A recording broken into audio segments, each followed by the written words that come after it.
K Umar മൗലവിയുടെ റഹിമഹുല്ല തർജുമാനുൽ ഖുർആൻ audio number 883.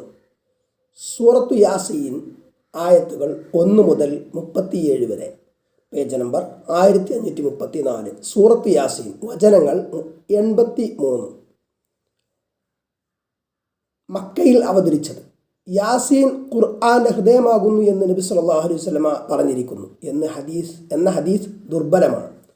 ബിസ്മില്ലാഹിർ റഹ്മാനിർ റഹീം. പരമകാരുണികനും കരുണാനിധിയുമായ അള്ളാഹുവിൻ്റെ പേരിൽ.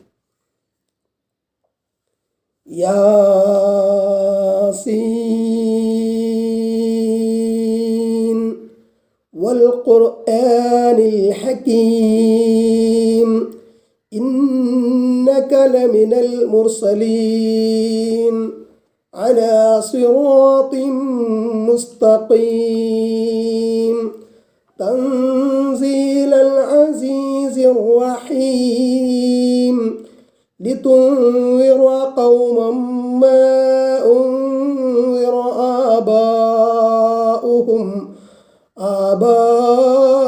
آباؤهم فهم غافلون لقد حق القول على أكثرهم فهم لا يؤمنون إنا جعلنا في أعناقهم أغلالا فهي إلى الأذقان فهم مقمحون وجعلنا من بين أيديهم سدا ومن خلفهم سدا فأغشيناهم فهم لا يبصرون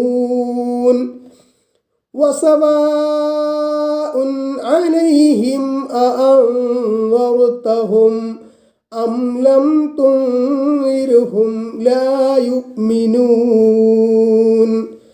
إنما تنذر من اتبع الذكر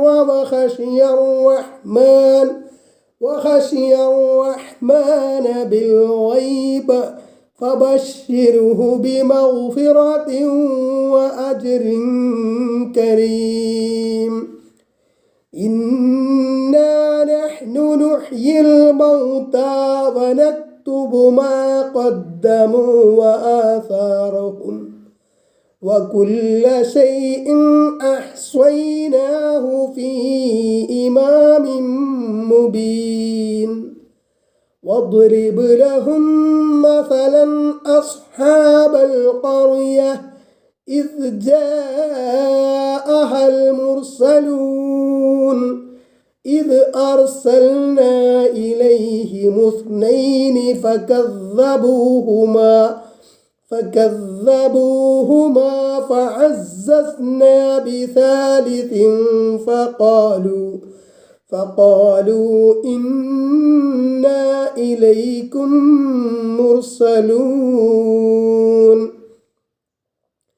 قالوا ما أنتم إلا بشر مثلنا وما أنزل الرحمن من شيء إن أنتم إلا تكذبون قالوا ربنا يعلم إنا إليكم لمرسلون وما علينا إلا البلاغ المبين قالوا إنا تطيرنا بكم لئن لم تنتهوا لنرجمنكم وليمسنكم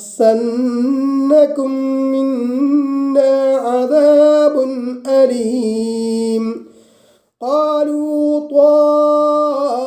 طائركم معكم أئن ذكرتم بل أنتم قوم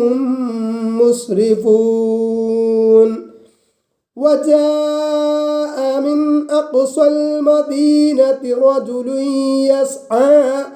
يسعى قال يا قوم اتبعوا المرسلين واتبعوا من لا يسألكم أجرا وهم مهتدون وما لي لا أعبد الذي فطرني وإليه ترجعون أأتخذ من دونه آلهة إن يردني الرحمن بضر لا تغني عني شفاعتهم شيئا ولا ينقذون إني إذا لفي ضلال مبين إني آمنت بربكم فاسمعون قيل ادخل الجنة قال يا ليت قومي يعلمون بما غفر لي ربي وجعلني من المكرمين وما أنزلنا على قومه من بعده من جند من السماء وما كنا منزلين إن كانت إلا صيحة واحدة فإذا هم خامدون يا حسرة على العباد ما يأتيهم من رسول إلا كانوا به يستهزئون ألم يروا كم أهلكنا قبلهم من القرون أنهم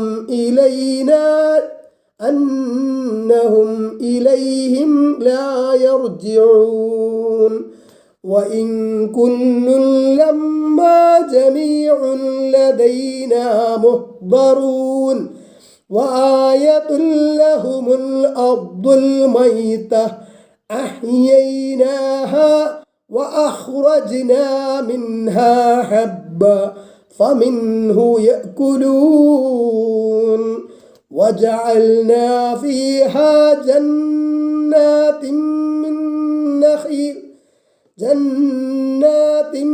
من نخيل وأعناب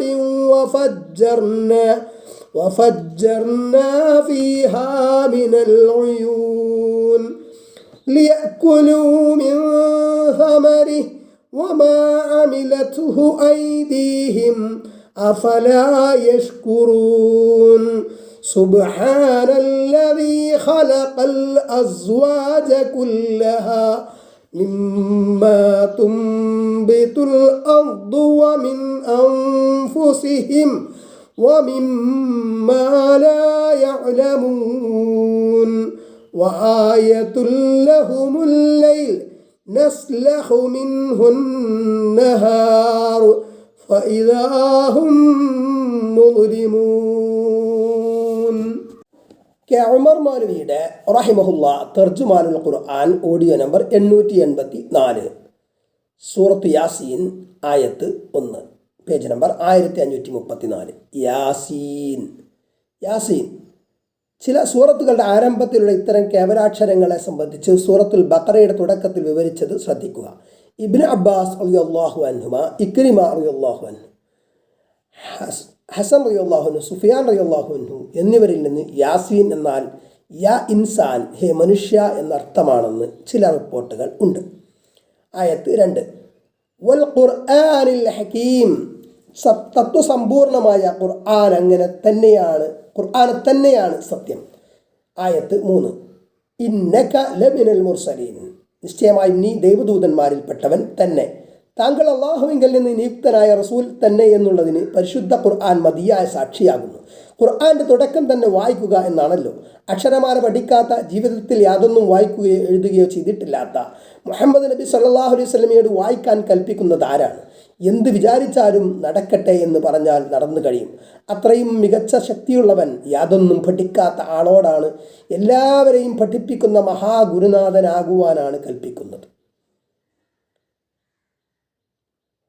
യാതൊന്നും പഠിക്കാത്ത ആളോട് എല്ലാവരെയും പഠിപ്പിക്കുന്ന ഗുരുനാഥനാകുവാനാണ് കൽപ്പിക്കുന്നത്. ഏതുവരെ എന്ന് വെച്ചാൽ അന്ന് ലോകത്ത് വളരെ വിരളമായേ ഇങ്ങനെ പഠിപ്പിക്കുന്ന ഏർപ്പാടുണ്ടായിരുന്നുള്ളൂ. അങ്ങനെയുള്ള കാലത്ത് യാതൊന്നും പഠിക്കാതെ വളർന്ന ഈ മനുഷ്യൻ ഒരു സുപ്രഭാതത്തിലിതാ എല്ലാവരെയും പഠിപ്പിക്കുന്ന മഹാഗുരുനാഥനായി വന്നിരിക്കുന്നു. അന്ന് എന്തെങ്കിലും അറിവുള്ളവരും മനുഷ്യർക്ക് നേതൃത്വം നൽകുന്നവരുമായ പണ്ഡിതന്മാരുള്ളത് യഹൂദി ക്രിസ്ത്യൻ സമൂഹങ്ങളിലാണ്. അവരുടെ പക്കലുള്ള അറിവാകട്ടെ അള്ളാഹുവിങ്കിൽ നിന്നുള്ളതാണെന്നവർ പറയുന്നു. കുറേ ശരി തന്നെ, മാറ്റിമറിക്കപ്പെട്ടതും ആ കൂട്ടത്തിലുണ്ട്. ആ വ്യത്യാസങ്ങളെപ്പറ്റി ചൂണ്ടിക്കാണിക്കുകയും തിരുത്തൽ നിർദ്ദേശിക്കുകയും ചെയ്യുന്നു. അപ്പോൾ അതിനെപ്പറ്റി ഒന്നും പറയാൻ കഴിയാതെ ആ പുരോഹിതവർഗം മൗനം ദീക്ഷിക്കുന്നു. ഇതെങ്ങനെ സംഭവിച്ചു? യാതൊരു മറുപടിയും പറയാൻ ആർക്കും കഴിഞ്ഞില്ല. ഈ ലോകത്ത് ജനവാസം തുടങ്ങിയതോടുകൂടി അള്ളാഹു നടപ്പിൽ വരുത്തിയ ദിവ്യബോധനത്തിൻ്റെ മാർഗമല്ലാതെ മറ്റൊന്നും പറയാനില്ല. അപ്പോൾ മുഹമ്മദ് നബി സല്ലല്ലാഹു അലൈഹി വസല്ലം അള്ളാഹുവിൻ്റെ റസൂലാണെന്നതിന് മതിയായ തെളിവ് ഈ ഖുർആൻ തന്നെയാകുന്നു. ഇതാണ് ഖുർആൻ തന്നെയാണ് സത്യം. മുഹമ്മദ് നബി സല്ലല്ലാഹു അലൈഹി വസല്ലം അള്ളാഹുവിൻ്റെ റസൂലാണ് എന്ന് പറയുന്നതിൻ്റെ പൊരുൾ. മക്കയിൽ അവതരിച്ചതാണ് ഈ സൂറത്ത്. ഖുറൈശികൾ നബി സല്ലല്ലാഹു അലൈഹി വസല്ലമയുടെ പ്രവാചകത്വത്തെ നിഷേധിച്ചു വരുന്നുവല്ലോ. അവരുടെ നിഷേധത്തെ തള്ളിക്കളഞ്ഞുകൊണ്ട് താങ്കൾ പ്രവാചകന്മാരിൽപ്പെട്ടവൻ തന്നെ എന്ന വചനത്തോടെ ഈ സൂറത്ത് ആരംഭിക്കുകയാണ്. പ്രവാചകത്വത്തെ നിഷേധിക്കുന്നവർ തീർത്തും അസത്യത്തിലാണെന്ന് ഉദ്ദേശ്യം. പേജ് നമ്പർ 1535, ആയത്ത് 4. അലാ സിറാത്തിൻ മുസ്തഖീം, ചൊവ്വായ മാർഗത്തിലാകുന്നു. ഖുർആൻ കാണിച്ചു കൊടുത്ത മാർഗം സ്വീകരിച്ചതിൻ്റെ ഫലമായുണ്ടായ മാറ്റങ്ങൾ നോക്കിയാൽ ഈ കാര്യം ഏതൊരാൾക്കും ബോധ്യപ്പെടുന്നതാണ്. അറബികളുടെ അവസ്ഥ എന്തായിരുന്നു, പിന്നീട് എന്തായിത്തീർന്നു, ഇതിന് കാരണമെന്ത് എന്ന് നോക്കിയാൽ മാത്രം മതി, കാര്യം ബോധ്യമാകും. ലോക ജനതയ്ക്ക് സന്മാർഗത്തിൽ നേതൃത്വം നൽകുവാൻ പ്രാപ്തരായ ഒരു സമൂഹത്തെ വളർത്തിയെടുക്കാൻ അള്ളാഹു തീരുമാനിച്ചു. മുഹമ്മദ് നബി സല്ലല്ലാഹു അലൈഹി വസല്ലം മുഖേന ആ തീരുമാനം അള്ളാഹു നടപ്പിൽ വരുത്തി. സംസ്കാരത്തിൻ്റെയോ നാഗരികതയുടെയോ ഒരംശം പോലും ഇല്ലാത്ത ഒരു ജനതയിൽ വലിയൊരു മാറ്റം സംഭവിച്ചു. മദീനത്ത് ആ സമൂഹം വളർന്നു വന്നു. ലോകം കണ്ടറിഞ്ഞ ഒരു പച്ച പരമാർത്ഥമാണിത്. ഇവിടെ കൂടുതൽ വിസ്തരിക്കുന്നില്ല. ചൊവ്വായ മാർഗത്തിൽ നമ്മെ നയിക്കുവാൻ നാം നിരന്തരം പ്രാർത്ഥിച്ചു കൊണ്ടിരിക്കുന്നുണ്ടല്ലോ. ആ ചൊവ്വായ മാർഗം ഇതാണ് മുഹമ്മദ് നബി സല്ലല്ലാഹു അലൈഹി വസല്ലമയുടെ മാർഗം. ആയത്ത് 5. തൻസീലൽ അസീസിർ റഹീം, പ്രതാപശാലിയായ കരുണാനിധി അവതരിപ്പിച്ചത്. ആയത്ത് 6. ലിതുൻദിറ ഖൗമൻ മാ ഉൻദിറ ആബാഉഹും ഫഹും ഗാഫിലൂൻ, തങ്ങളുടെ പിതാക്കൾ താക്കീത് ചെയ്യപ്പെട്ടിട്ടില്ല, അതിനാൽ അവർ അശ്രദ്ധരാകുന്നു. അങ്ങനെയുള്ള ഒരു കൂട്ടരെ താക്കീത് ചെയ്യുന്നതിന് വേണ്ടി അവരിൽ അടുത്ത കാലത്തൊന്നും ഒരു പ്രവാചകൻ നിയോഗിക്കപ്പെട്ടിട്ടില്ല. ആയത്ത് 7. ലഖദ് ഹഖൽ ഖൗലു അലാ അക്സരിഹിം ഫഹും ലാ യുഅ്മിനൂൻ, അവരിൽ അധികം ആളുകളുടെ മേലും വാക്ക് സ്ഥിരപ്പെട്ടിരിക്കുന്നു, അതിനാൽ അവർ വിശ്വസിക്കുകയില്ല. പറയുന്നത് കേൾക്കാനോ കേട്ടതിനെപ്പറ്റി ചിന്തിക്കാനോ തയ്യാറില്ലാത്ത അഹങ്കാരികളാണ് ഇവിടെ ഉദ്ദേശിക്കപ്പെടുന്നത്. എത്ര തെളിവുകൾ കണ്ടാലും അതെല്ലാം അവഗണിക്കുകയും അഹങ്കരിക്കുകയും ചെയ്യുന്നവർ. ആയത്ത് 8. ഇന്നാ ജഅൽനാ ഫി അഗ്നാഖിഹിം ഔലാല, നിശ്ചയമായും നാം അവരുടെ കഴുത്തുകളിൽ വിലങ്ങുകൾ ഇട്ടിരിക്കുന്നു. ഫഹിയലിൽ അദ്ഖാനി, അത് അവരുടെ താടിയിൽ വരെയുണ്ട്. ഫഹും മുഖ്മഹൂൻ, അങ്ങനെ അവർ തലകുത്തനെ പിടിച്ചവരാകുന്നു. സത്യം സ്വീകരിക്കുന്നതിൽ നിന്ന് അവരെ തടയുന്ന ദുർവാശിയാണ് വിലങ്ങുകൾ എന്ന് വിചാരിക്കാം. തല എങ്ങോട്ടും തിരിക്കാനോ ഇളക്കാനോ കഴിയാത്ത വിധം ബന്ധിക്കപ്പെട്ടതായിരിക്കും. ചുറ്റുമുള്ള ദൃഷ്ടാന്തങ്ങൾ നോക്കാൻ കഴിയാത്ത വിധം അവിശ്വാസത്തിൻ്റെ ബന്ധനത്തിലായിരിക്കും അവർ. കൺമുമ്പിലുള്ള വസ്തുതകൾ പോലും തല താഴ്ത്തി നോക്കാനും പഠിക്കാനും അവർക്ക് കഴിയില്ല. കപടമായ പാരമ്പര്യ ദുരഭിമാനവും അഹങ്കാരവും അന്തരാക്കിയവരാണ്. പേജ് നമ്പർ 1536, ആയത്ത് 9. വജഅൽനാ മിൻ ബൈനി ഐദീഹിം സദ്ദ, അവരുടെ മുമ്പിൽ ഒരു തടസ്സം നാം ഉണ്ടാക്കിയിരിക്കുന്നു. വമിൻ ഖൽഫിഹിം സദ്ദ, അവരുടെ പിന്നിൽ ഒരു തടസ്സവും. ഫഅഗ്ശൈനാഹും ഫഹും ലാ യുബ്സിറൂൻ, അങ്ങനെ അവരെ നാം മൂടിക്കളഞ്ഞു, അതിനാൽ അവർ കാണുകയില്ല. മുന്നിലും പിന്നിലും തടസ്സമെന്ന് പറഞ്ഞല്ലോ. മുൻകഴിഞ്ഞ ചരിത്രങ്ങളിൽ നിന്ന് യാതൊരു പാഠവും അവർ പഠിച്ചില്ല. വരാൻ പോകുന്ന ഭവിഷ്യത്തുകളെക്കുറിച്ച് ഒന്നും ചിന്തിക്കുന്നില്ല. ആയത്ത് 10. വസവാഉൻ അലൈഹിം അഅൻദർതഹും, അവരെ നീ താക്കീത് ചെയ്യൽ സമമാകുന്നു. അം ലം തുൻദിർഹും, അവരെ നീ താക്കീത് ചെയ്യാതിരിക്കലും. ലാ യുഅ്മിനൂൻ, അവർ വിശ്വസിക്കുകയില്ല. അവർ ഈ പറയുന്നതൊന്നും ശ്രദ്ധിക്കാൻ ഒരുക്കമില്ല. കേട്ടപാടെ തള്ളിക്കളയുന്നവരാണവർ. ആദ്യം കാര്യം മനസ്സിലാക്കണ്ടേ, അതിനുശേഷമല്ലേ വിശ്വസിക്കൽ. കേട്ട് മനസ്സിലാക്കാൻ തയ്യാറില്ലാത്തവർ വിശ്വസിക്കുമെന്ന് എങ്ങനെ പ്രതീക്ഷിക്കും? ആയത്ത് 11. ഇന്നമാ തുൻദിറു മൻ ഇത്തബഅ അദ്ദിക്റ വഖശിയ റഹ്മാന ബിൽ ഗൈബ്, ഉപദേശത്തെ പിൻപറ്റുകയും മറഞ്ഞ വഴിയിൽ മഹാകരുണികനെ ഭയപ്പെടുകയും ചെയ്തവരെ മാത്രമേ നീ താക്കീത് ചെയ്യേണ്ടതുള്ളൂ. ഫബശ്ശിറുഹു ബിമഗ്ഫിറത്തിൻ വഅജ്രിൻ കരീം. പാപമോചനത്തെപ്പറ്റിയും ശ്രേഷ്ഠമായ പ്രതിഫലത്തെപ്പറ്റിയും അവരെ നീ സന്തോഷ വാർത്ത അറിയിക്കുക. ഈ ഉത്ബോധനം ഫലപ്പെടുന്നത് അള്ളാഹുവിനെ ഭയപ്പെടുകയും ഖുർആനെ പിൻപറ്റുകയും ചെയ്യുന്നവന് മാത്രമാണ്.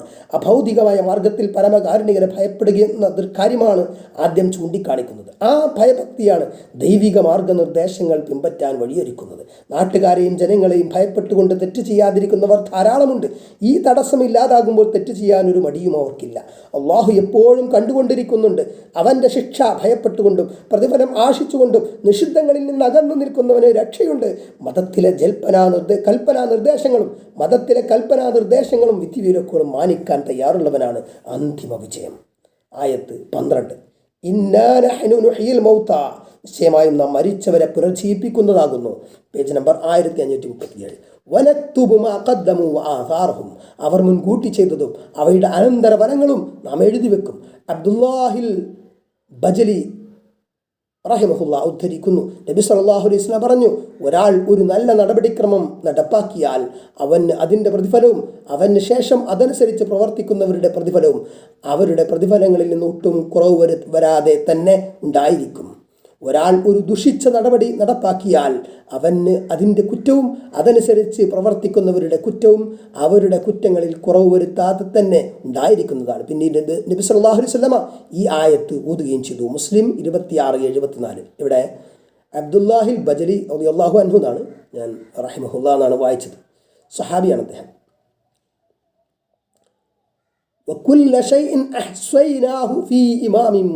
എല്ലാ കാര്യങ്ങളും വ്യക്തമായ ഒരു പ്രമാണത്തിൽ നാം ക്ലിപ്തമാക്കി രേഖപ്പെടുത്തിയിട്ടുണ്ട്. ആയത്ത് 13. അവർക്ക് ആ രാജ്യക്കാരെ പറ്റി ഒരു ഉപമയായി നീ വിവരിച്ചു കൊടുക്കുക. ഇത് ജാഅഹൽ മുർസലൂൻ, ദൈവദൂതന്മാർ അവിടെ ചെന്ന സന്ദർഭം. ഈ രാജ്യം ഏതാണെന്നും ഈ ദൂതന്മാർ ആരാണെന്നുമുള്ളതിനെപ്പറ്റി പല അഭിപ്രായങ്ങളുമുണ്ട്. ഖുർആനോ ഹദീസോ അത് വ്യക്തമാക്കിയിട്ടില്ല. ആ നാട്ടുകാർ ദൈവദൂതന്മാരെ പറ്റി എടുത്ത നിലപാടും അനന്തരഫലവും മറ്റുമാണ് ഖുർആൻ ശ്രദ്ധയിൽപ്പെടുത്തുന്ന കാര്യങ്ങൾ. ഗിരിയായിലെ അന്താക്കിയ നഗരത്തെക്കുറിച്ചാണ് ഇവിടെ ഉദ്ദേശിച്ചത് എന്നും അല്ലെന്നും അഭിപ്രായങ്ങളുണ്ട്. ആയത്ത് 14. ഇത് അർസൽനാ ഇലൈഹി മുസ്ലൈനി, അവരുടെ അടുക്കലേക്ക് രണ്ടുപേരെ നാം അയച്ചപ്പോൾ ഫക്കദ്ദബൂഹുമ, ആ നാട്ടുകാർ അവർ രണ്ടുപേരെയും കളവാക്കി. ഫഅസ്സസ്നാ ബിസാലിസിൻ, അപ്പോൾ മൂന്നാമതൊരാളെ കൊണ്ട് നാം അവർക്ക് പിൻബലം നൽകി രണ്ടുപേരെയും ശക്തിപ്പെടുത്തി. ഫഖാലു ഇന്നാ ഇലൈക്കും മുർസലൂൻ, എന്നിട്ട് അവർ പറഞ്ഞു, നിശ്ചയമായും ഞങ്ങൾ നിങ്ങളിലേക്ക് നിയോഗിക്കപ്പെട്ടവരാണ്. ആയത്ത് 15. ഖാലു മാ അൻതും ഇല്ലാ ബശറും മിസ്ലുനാ, അവർ പറഞ്ഞു, നിങ്ങൾ ഞങ്ങളെപ്പോലെയുള്ള മനുഷ്യർ മാത്രമാകുന്നു. വമാ അൻസല റഹ്മാനു മിൻ ഷൈഇൻ, മഹാകാരുണികൻ യാതൊന്നും അവതരിപ്പിച്ചിട്ടുമില്ല. ഇൻ അൻതും ഇല്ലാ തക്ദിബൂൻ, നിങ്ങൾ കളവ് പറയുക മാത്രമാണ് ചെയ്യുന്നത്. ദൈവദൂതന്മാരെ സമൂഹം നിരാകരിച്ചിരുന്നതിന് അവർ പറഞ്ഞുകൊണ്ടിരുന്ന ഒരു കാരണം ഇതായിരുന്നു. Page number 1538. ഞങ്ങളെപ്പോലെയുള്ള ഒരാൾ പറയുന്നത് ഞങ്ങൾ അംഗീകരിക്കില്ല, അള്ളാഹു വഹയായി ഒന്നും അവതരിപ്പിച്ചിട്ടില്ല എന്ന് പറയുന്നവരുമുണ്ട്. മനുഷ്യർക്ക് മാർഗദർശനത്തിനായി ദൈവം സന്ദേശങ്ങളൊന്നും അവതരിപ്പിക്കുകയില്ല എന്നാണ് അവരുടെ വാദം. ആയത്ത് 16. ഖാലു റബ്ബുനാ യഅലമു ഇന്നാ ഇലൈക്കും ലമുർസലൂൻ, ദൂതന്മാർ പറഞ്ഞു, നിശ്ചയമായും ഞങ്ങൾ നിങ്ങളിലേക്ക് നിയോഗിക്കപ്പെട്ടവർ തന്നെയാണെന്ന് നമ്മുടെ റബ്ബിനറിയാം. ആയത്ത് 17. വമാ അലൈനാ ഇല്ലൽ ബലാഉൽ മുബീൻ, വ്യക്തമായ പ്രബോധനമല്ലാതെ ഞങ്ങൾക്ക് യാതൊരു ബാധ്യതയുമില്ല. മനുഷ്യരെ വിശ്വസിപ്പിക്കൽ പ്രവാചകന്മാരുടെ ബാധ്യതയല്ല. സന്ദേശം മനുഷ്യർക്ക് എത്തിക്കുകയാണ് അവരുടെ കടമ. സ്വീകരിക്കുവാനും തള്ളിക്കളയുവാനും മനുഷ്യർക്ക് സ്വാതന്ത്ര്യമുണ്ട്. സ്വീകരിച്ചാൽ അതിൻ്റെ ഫലം അനുഭവിക്കാം, സ്വീകരിച്ചില്ലെങ്കിൽ അതിൻ്റെ ഫലവും അനുഭവിക്കേണ്ടി വരും. ആയത്ത് 18. ഖാലു ഇന്നാ തത്വയ്യർനാ ബിക്കും, അവർ പറഞ്ഞു, നിങ്ങളെ ഞങ്ങൾ ദുശ്ശകുനമായി കരുതുന്നു. ലഇല്ലം തൻതഹു, നിങ്ങൾ വിരമിക്കാത്ത പക്ഷം ലനർജുമന്നകും വലയമസ്സന്നകും മിന്നാ അദാബുൻ അലീം, നിങ്ങളെ ഞങ്ങൾ എറിഞ്ഞോടിക്കുന്നതും ഞങ്ങളിൽ നിന്ന് നിങ്ങൾക്ക് വേദനയുള്ള ശിക്ഷ ഏൽക്കുന്നതുമാകുന്നു. സത്യത്തിൻ്റെ സന്ദേശവുമായി കടന്നു വരുന്നവരെ ദുശ്ശകനം പിടിച്ചവരും കുരുത്തം കെട്ടവരുമായാണ് എല്ലാ ദുഷിച്ച സമൂഹങ്ങളും കാണുക. മുൻകഴിഞ്ഞ പല സമുദായങ്ങളും ആ നിലപാടെടുത്തതായി ഖുർആൻ ചൂണ്ടിക്കാണിക്കുന്നുണ്ട്. അറാഫ് 131 നംലി 47 ഇക്കാര്യം കാണാം. ആ പ്രബോധകരെ എതിർക്കാനും നശിപ്പിക്കുവാനുമാണ് പിന്നെ അവർ ശ്രമിക്കുക എന്നതും ഒരു അനുഭവ യാഥാർത്ഥ്യമാണ്. ആയത്ത് 19. ഖാലു ത്വാഇറുക്കും മഅക്കും, ദൂതന്മാർ പറഞ്ഞു, നിങ്ങളുടെ ശകുനപ്പിഴ നിങ്ങളുടെ കൂടെ തന്നെയാകുന്നു. ഇൻ ദുഃഖിർത്തും, നിങ്ങൾക്ക് ഉപദേശം നൽകപ്പെട്ടാൽ ബൽ അൻതും ഖൗമും മുസ്രിഫൂൻ, എന്നാൽ നിങ്ങൾ അതിര് കവിഞ്ഞ ഒരു കൂട്ടരാകുന്നു. ഇതൊക്കെയാണോ നിങ്ങളുടെ നിലപാട്? നിങ്ങൾക്ക് ഉത്ബോധനം നൽകിയതിനാണോ ഇങ്ങനെയൊക്കെ നിങ്ങൾ പ്രതികരിക്കുന്നത്? നിങ്ങളുടെ അവിശ്വാസവും നിഷേധവും ദുഷ്കർമ്മങ്ങളും തന്നെയാണ് നിങ്ങൾക്ക് അപകടം വരുത്തുക. ക്യാമർ മൗലവിയുടെ റഹിമഹുല്ല തർജുമാനുൽ ഖുർആൻ ഓഡിയോ നമ്പർ 885, സൂറത്ത് യാസീൻ ആയത്ത് 20, പേജ് നമ്പർ 1538. വജാഅ മിൻ അഖ്സൽ മദീനത്തി റജുലുൻ യസ്അ, പട്ടണത്തിൻ്റെ അങ്ങേയറ്റത്തിൽ നിന്ന് ഒരാൾ ഓടി വന്നു, പേജ് നമ്പർ 1539. ഖാല യാ ഖൗമി ഇത്തബിഉൽ മുർസലീൻ, അദ്ദേഹം പറഞ്ഞു, എൻ്റെ ജനങ്ങളെ നിങ്ങൾ ദൂതന്മാരെ പിൻപറ്റുവീൻ. ഇതാരാണെന്നതിനെക്കുറിച്ച് വ്യക്തമായ രേഖകളില്ല. അവർക്ക് അപരിചിതനായ ഒരാളാണ് ഇങ്ങനെ ഉണർത്തിയതെന്ന് മനസ്സിലാക്കാം. സാധാരണ പരിചയമുള്ള ഒരാൾ ഒരു കാര്യം പറയുമ്പോൾ കക്ഷി താല്പര്യങ്ങൾ കൊണ്ട് മുൻധാരണയുടെ അടിസ്ഥാനത്തിലൊരു നിലപാടെടുക്കും. പരിചയമില്ലാത്ത ഒരാൾ പറയുന്നത് കേൾക്കുന്നവർ കൂടുതൽ പരിഗണിക്കാൻ സാധ്യതയുണ്ട്. ഭൂരിപക്ഷവും കളവാക്കുമ്പോൾ ഒറ്റപ്പെട്ട ചിലർ വിശ്വാസം ഉൾക്കൊള്ളാനും പിന്തുണക്കാനുണ്ടാകുന്നതും അനുഭവമാണ്. ആയത്ത് 21. ഇത്തബിഉ മൻ ലാ യസ്അലുകും അജ്റൻ വഹും മുഹ്തദൂൻ, നിങ്ങളോട് യാതൊരു പ്രതിഫലവും ആവശ്യപ്പെടുന്നില്ല, അവർ നേർമാർഗം പ്രാപിച്ചവരുമാണ്. അങ്ങനെയുള്ള ഒരു കൂട്ടരെങ്കിലും നിങ്ങൾ പിൻപറ്റുകയും ഭൗതികമായ എന്തെങ്കിലും കാര്യലാഭങ്ങൾക്ക് വേണ്ടിയാണെങ്കിൽ അത് നിങ്ങൾ വില കൽപ്പിക്കുകയില്ല. എന്നാൽ ഒരു ഭൗതിക താല്പര്യവും പ്രതിഫലവും ആഗ്രഹിക്കാത്തവരാണവർ. അവരുടെ വാക്കും പ്രവൃത്തിയും നിങ്ങൾ കാണുന്നുണ്ട്. സന്മാർഗത്തിലാണ് അവരുടെ ജീവിതം. അത്ര ആത്മാർത്ഥതയോടെയുള്ള വാക്കുകൾ നിങ്ങൾക്ക് കേട്ടുകൂടെ? അവരുടെ വാക്കുകൾ തള്ളിക്കളയാൻ എന്ത് ന്യായമാണ് നിങ്ങൾക്കുള്ളത്? ആയത്ത് 22. വമാലിയ ലാ അഅ്ബുദുല്ലദീ ഫത്തറനി, എന്നെ സൃഷ്ടിച്ചവനായ എൻ്റെ റബ്ബിനെ ആരാധിക്കാതിരിക്കുന്നതിന് എനിക്കെന്ത് ന്യായം? വഇലൈഹി തുർജഊൻ, അവൻ്റെ അടുക്കലേക്ക് നിങ്ങൾ മടക്കപ്പെടുകയും ചെയ്യും. സ്വന്തം കാര്യം ചൂണ്ടിക്കാണിച്ചുകൊണ്ട് അവരുടെ ചിന്തയെ തട്ടിയുണർത്താൻ ശ്രമിക്കുകയാണ്.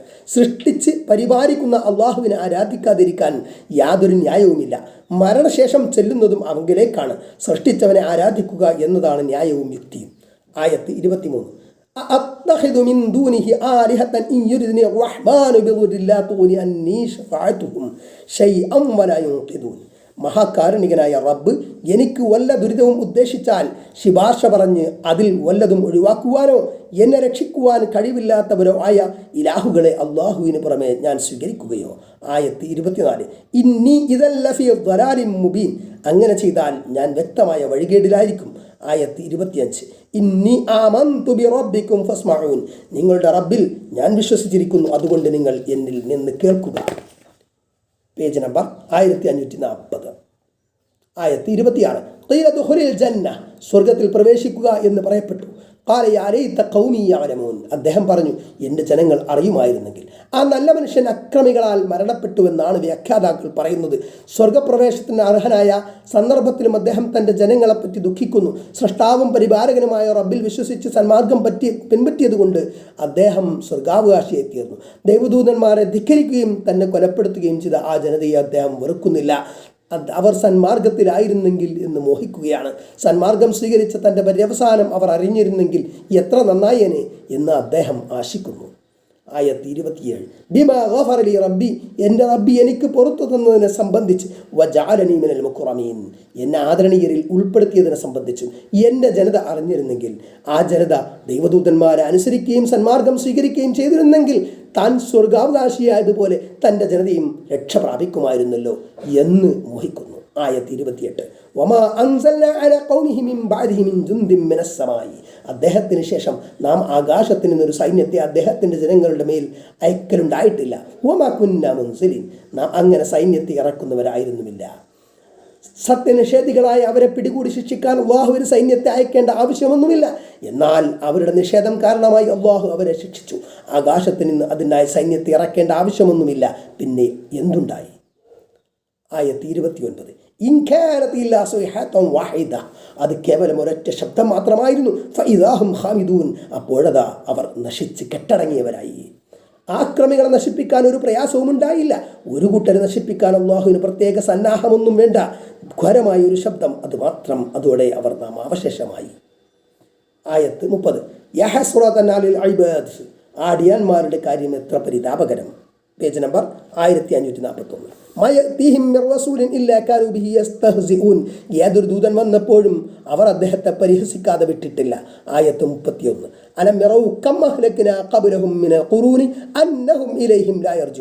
ഇവർക്ക് മുമ്പ് എത്ര തലമുറകളെയാണ് നാം നശിപ്പിച്ചത്, അവർ ഇവരുടെ അടുക്കലേക്ക് മടങ്ങി വരികയില്ലെന്ന് ഇവർ മനസ്സിലാക്കിയിട്ടില്ലേ. ആയത്ത് 32. അവരെല്ലാവരും കൂട്ടമായി നമ്മുടെ മുമ്പിൽ ഹാജരാക്കപ്പെടുന്നവരാകുന്നു. ഒറ്റയാളും ഒഴിവാക്കപ്പെടുകയില്ല. ദൈവിക ശിക്ഷ കാരണം നാശമടഞ്ഞവരിൽ ആരും തന്നെ മരണശേഷം തിരിച്ചു വന്നിട്ടില്ല. തിരിച്ചു വന്ന് അവരോട് മരിച്ചാൽ പിന്നെ യാതൊന്നും ഇല്ലെന്ന് പറഞ്ഞിട്ടുണ്ടോ? ഇല്ല. മരണശേഷം മനുഷ്യരെ മുഴുവൻ രണ്ടാമത് ജീവിപ്പിച്ച റബ്ബ് അവൻ്റെ അടുക്കൽ ഹാജരാക്കും. അതിൽ ഒരു സംശയവും വേണ്ട എന്ന് ഖുർആൻ ആവർത്തിച്ച് വ്യക്തമാക്കുന്നു. ആയത്ത് 33. നിർജീവമായ ഭൂമി അവർക്കൊരു ദൃഷ്ടാന്തമാകുന്നു. അതിനെ നാം ജീവിപ്പിച്ചു. അതിൽ നിന്ന് നാം ധാന്യം മുളപ്പിക്കുകയും ചെയ്തു. എന്നിട്ട് അതിൽ നിന്നാണ് അവർ ഭക്ഷിക്കുന്നത്. പേജ് ആയത്ത് 34. ഈത്തപ്പനയുടെയും മുന്തിരിയുടെയും തോട്ടങ്ങൾ അതിൽ നാം ഉണ്ടാക്കുകയും ചെയ്തു. അരുവികളിൽ നാം അതിൽ ഒഴുക്കുകയും ചെയ്തു. ഭൂമിയിൽ നിന്ന് മുളച്ചു പൊന്തുന്ന ചെടികൾ, മരങ്ങൾ, വള്ളികൾ തുടങ്ങിയവയിൽ നിന്നാണ് ധാന്യങ്ങളും പച്ചക്കറികളും കായകളും ഫലവർഗ്ഗങ്ങളും ഉണ്ടാകുന്നത്. മണ്ണും വെള്ളവും സൂര്യപ്രകാശവും എല്ലാം സൃഷ്ടാവ് അതിനായി സംവിധാനിച്ചു. മനുഷ്യർക്കും ഇതര ജീവികൾക്കുമുള്ള ആഹാരം അങ്ങനെയാണ് നൽകുന്നത്. എന്നാൽ മനുഷ്യരിലധികവും നന്ദി കാണിക്കുന്നില്ല. Page number 1542. ആയത്ത് 35. അതിൻ്റെ ഫലങ്ങളിൽ നിന്ന് അവർ ഭക്ഷിക്കുവാൻ വേണ്ടി അവരുടെ കൈകൾ പ്രവർത്തിച്ചുണ്ടാക്കിയതിൽ നിന്നും അത് എന്നിട്ട് അവർ നന്ദി കാണിക്കുന്നില്ലേ. മണ്ണ് ചെടികൾ വളരാൻ പറ്റിയ രൂപത്തിൽ സൃഷ്ടിച്ചു.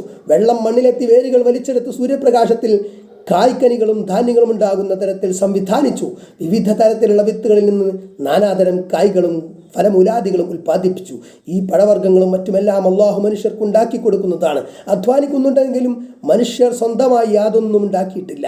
അപ്പോൾ ഇതൊക്കെ ഇങ്ങനെ അനുഭവിച്ചിട്ട് അനുഗ്രഹദാതാവിനോട് നന്ദി കാണിക്കാത്തതെന്ത്? ആയത്ത് 36. സുബ്ഹാനല്ലദീ ഖലഖൽ അസ്വാജ കുല്ലഹ മിമ്മാ തുംബിതുൽ അർളു വമിൻ അൻഫുസിഹിം വമിമ്മാ ലാ യഅലമൂൻ. ഭൂമി ഉൽപ്പാദിപ്പിക്കുന്നതിൽ നിന്നും അവരുടെ ദേഹങ്ങളിൽ നിന്നും അവർ അറിയാത്ത വസ്തുക്കളിൽ നിന്നും ഇണകളെ സൃഷ്ടിച്ചവനായ അള്ളാഹുവിൻ്റെ പരിശുദ്ധതയെ ഞാൻ പ്രകീർത്തിക്കുന്നു. അപ്പോൾ മനുഷ്യരിൽ ഇണകളുള്ളതുപോലെ ഭൂമി ഉൽപ്പാദിപ്പിക്കുന്ന സസ്യങ്ങളിലും പുഷ്പവർഗ്ഗങ്ങളിലുമൊക്കെ ഇണകളുണ്ട്. അവയുടെ ഉൽപ്പാദനത്തിലും വിളവിലുമെല്ലാം ഇണകൾക്കും ജോഡികൾക്കുമുള്ള സ്ഥാനം വളരെ പ്രധാനപ്പെട്ടതാണ്. മേലിൽ പുറത്തു വരാൻ പോകുന്നതും ഇന്നത്തെ മനുഷ്യർക്ക് അറിയാൻ കഴിയാത്തതുമായ വസ്തുക്കളിലും ഇണകളുണ്ട് എന്നിവിടെ മനസ്സിലാക്കുന്നു. ചെമ്പരത്തി പോലുള്ള പൂക്കളിൽ ആൺപൂമ്പൊടി അതേ പൂവിൽ തന്നെ വീണ് പെൺപൂമ്പടിയുമായി ചേർന്ന് പരാഗണം നടത്തുന്നു. മത്തൻ പോലുള്ളതിൽ ആൺപൂവും പെൺപൂവും വ്യത്യസ്തമാണ്. അതേ വള്ളിയിൽ തന്നെയുണ്ടാകുന്ന ആൺ പെൺ പൂമ്പടികൾ ചേർന്നാണ് പരാഗണം നടക്കുന്നത്. ജാതിക്കയിൽ ആൺചെടിയും പെൺചെടിയും വേറെ തന്നെയാണ്. ഖുർആൻ അവതരിക്കുന്ന കാലത്ത് കണ്ടെത്തിയിട്ടില്ലാത്തതും ഇപ്പോൾ കണ്ടെത്തിയതുമായ പരമാണുവിൽ, അതായത് ആറ്റം, ഇലക്ട്രോണുകൾക്ക് നെഗറ്റീവ് ചാർജും പ്രോട്ടോണുകൾക്ക് പോസിറ്റീവ് ചാർജുമാണ്. പോസിറ്റീവും നെഗറ്റീവും ചേർന്നാണ് വൈദ്യുതി പ്രവർത്തിക്കുന്നത്. ഇനിയും കണ്ടെത്തിയിട്ടില്ലാത്തവയിലും ഇപ്രകാരമുണ്ടാവാം. അല്ലാഹു അഅലം. ആയത്ത് 37. വആയത്തുൽ ലഹുമുൽ ലൈൽ. രാവ് അവർക്കൊരു ദൃഷ്ടാന്തമാണ്. നസ്ലഹു മിൻഹുൻ നഹാറ. അതിൽ നിന്ന് പകലിനെ നാം ഊരിയെടുക്കുന്നു. ഫഇദാഹും മുദ്ലിമൂൻ. അപ്പോൾ അവരതാ ഇരുളിലകപ്പെടുന്നു. ഇവിടെ എന്തോ ഒരു സൂചനയുണ്ട്, നല്ലവണ്ണം മനസ്സിലാകുന്നില്ല. പ്രകാശം പിൻവലിക്കുന്നതോടുകൂടി അവിടെ ഇരുട്ട് വരുന്നു. പ്രകാശത്തിനാണ് ആസ്തിക്യമുള്ളത്. ഇരുട്ട് എന്നത് പ്രകാശമില്ലായ്മയാണ്. പകലിനെ നാം ഊരിയെടുക്കുന്നതോടെ അവിടെ ഇരുട്ടായി, രാത്രിയായി. പകൽ രാവിലെ മുടിപ്പുതക്കുന്ന ഒരു പുതപ്പ് പോലെയാണ്. അതിനെ എടുത്തു മാറ്റുമ്പോൾ ഇരുട്ട് വ്യാപകമാകുന്നു എന്നായിരിക്കാം അള്ളാഹുവിനറിയാം.